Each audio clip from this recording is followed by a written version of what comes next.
Europe 1 Soir. 19h, 21h, Pierre de Villeneuve. Toujours avec Olivier d'Artigol et Catherine Ney jusqu'à 20h pour parler de la politique. Donc si je comprends bien, on a Retailleau qui va aller contre Wauquiez. On a Darmanin qui lâche plus ou moins, d'ailleurs plus que moins, Édouard Philippe. Donc on va avoir quoi en 27 ? C'est-à-dire que ces gens-là n'ont rien appris de ce qui se passe tous les 5 ans. C'est-à-dire qu'on va avoir Mélenchon, Le Pen, avec peut-être un candidat de la gauche modérée, sans doute M. Roussel qui va y aller pour le Parti communiste.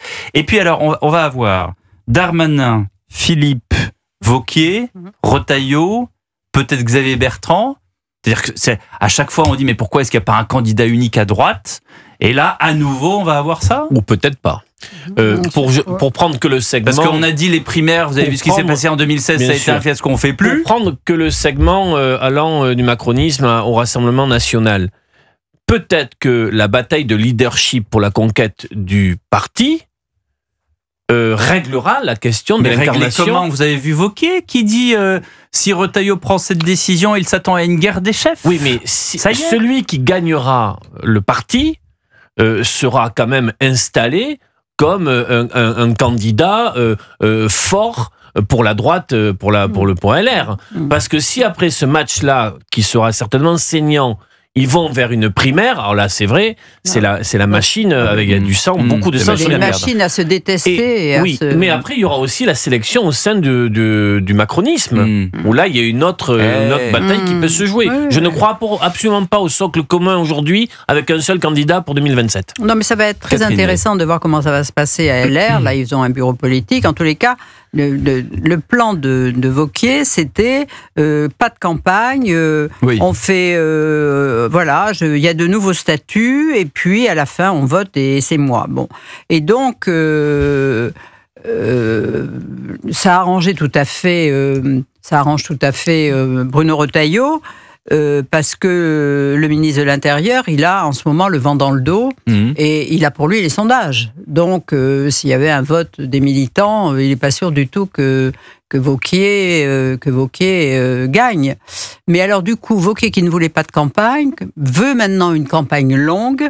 Et là, pour embêter Retailleau, parce que Retailleau, il ne peut pas à la fois aller faire une campagne longue, vu qu'il est ministre de l'Intérieur et qu'il doit travailler. Donc, ils vont tous les deux essayer de se compliquer la vie, et ça va créer... Plutôt que de se la faciliter. Oui, ça c'est sûr, et ça va créer à un moment où LR enregistre quelques résultats électoraux positifs. Enfin, c'est pas une brassée, c'est une poignée, mais enfin c'est déjà ça. C'est déjà ça, Et donc ça va créer, je sais pas, sûrement le désespoir des militants, sauf si Retailleau continue son avancée et écrase par les sondages. C'est quand même les sondages. Mais est-ce qu'il y a une mini-chance pour Wauquiez de se dire, bon, après tout, Retailleau est plus fort, vas-y. C'est pas le genre de la maison de reconnaître que quelqu'un Chirac. est plus... Alors, il faut bien se dire que la liste électorale, cela sera donc les adhérents LR, avec possibilité peut-être pour des personnes de adhérer de nouveau au parti Les Républicains pour justement participer à cette primaire présidence, alliant un peu les deux. Combien d'inscrits, quel niveau de participation, et il ne faudrait pas qu'au final, ça va nous rappeler quelques souvenirs, cela soit mal tranché et avec des contestations. Vous savez que dans ce type d'élection, les barons locaux, ceux qui tiennent les fédérations départementales et des Républicains, ont une influence très importante comme les élus. Donc là, ça va réseauter dans tous les sens, en espérant pour eux que ça ne se termine pas avec la convocation d'une nouvelle COCOE. Vous vous en souvenez, quand il avait été difficile de partager, c'était qui à l'époque ? C'était peut-être Monsieur Fillon et Monsieur Copé. Rappelez-vous, les semaines de polémique, de tractation. Et après, ça a terminé en pugilat. Oui, ça n'avait pas été arbitré. Mais alors on a quand même oublié quelqu'un dans tout ça. On en a parlé tout à l'heure. C'est François Bayrou. Est-ce que François Bayrou a toujours voulu la présidence. Il a été présidentiable pendant plusieurs fois. Il a été même prédestiné. Il a été candidat. J'ai fait la liste là, mais quand même François Bayrou, qui nous dit que François Bayrou n'ira pas également candidater pour 2027 dans ce spectre Il faut qu'il arrive en haut de l'Himalaya. Hein, Il y a 8 sommets. Olivier, 8 sommets. Olivier d'Artigol. Ça dépend, il faut être bien chaussé. Il faut être bien chaussé. Pas en charentaise. Il faut être bien chaussé. Non, mais pour le Premier ministre actuellement, je pense que véritablement l'échéance de 2027 apparaît lointaine. Il faut déjà passer, je ne sais plus s'il faut dire le printemps ou l'automne.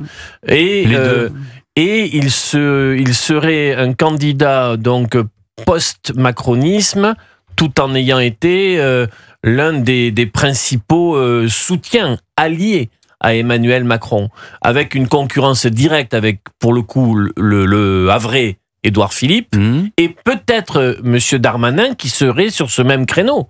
Parce que là, comment les choses vont se passer, c'est ça qui est assez étonnant de la part de Gérald Darmanin, et j'aimerais vous entendre tous les deux là-dessus, c'est que il a effectivement une étiquette qui est plutôt de ce bloc central dont on ne sait pas vraiment comment le définir, mais les mesures qu'il prend et les lois qu'il propose sont quand même clairement ancrées à droite, mais vraiment à droite de la droite.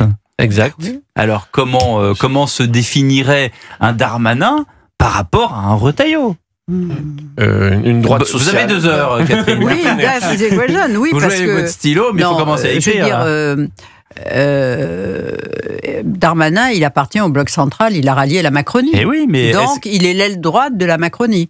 Or, aujourd'hui, dans ce qu'il en reste, l'aile gauche, gauche de la Macronie, c'est ce qu'il en reste des élus, il y a à peu près 40%, et l'autre versant est plutôt à droite. Mais alors, est-ce qu'il va prendre à son bénéfice? Mais il y a Gabriel Attal qui, aujourd'hui, avec le projet qu'il défend, marque aussi une inflexion à droite. Exactement. Il peut aussi ne plus y avoir de macronisme sans Emmanuel Macron. Oui, mais j'appelle ça le macronisme. C'est ceux qui ont rallié à un moment le président, et puis maintenant, le macronisme est à réinventer. D'ailleurs, le macronisme n'a jamais été un parti. Ça a été un mouvement. De quoi le macronisme est-il le nom, Catherine? Mais ça a été un mouvement parce que les gens ont adhéré en faisant des clics sur Internet, et après, le parti n'a pas vécu. Il n'y a pas eu des grands rassemblements pour discuter de la ligne, pour faire des, je sais pas quoi, pour avoir des vice-présidents, des commission. Ça ne dépendait que d'un seul qui était... Si ce n'est l'Europe, pas véritablement une colonne vertébrale sur le plan idéologique, du libéralisme, mais patiné aussi d'une intervention forte de l'État pendant la crise sanitaire, le projet européen, mais avec une France très affaiblie, que restera-t-il en termes d'idéologie?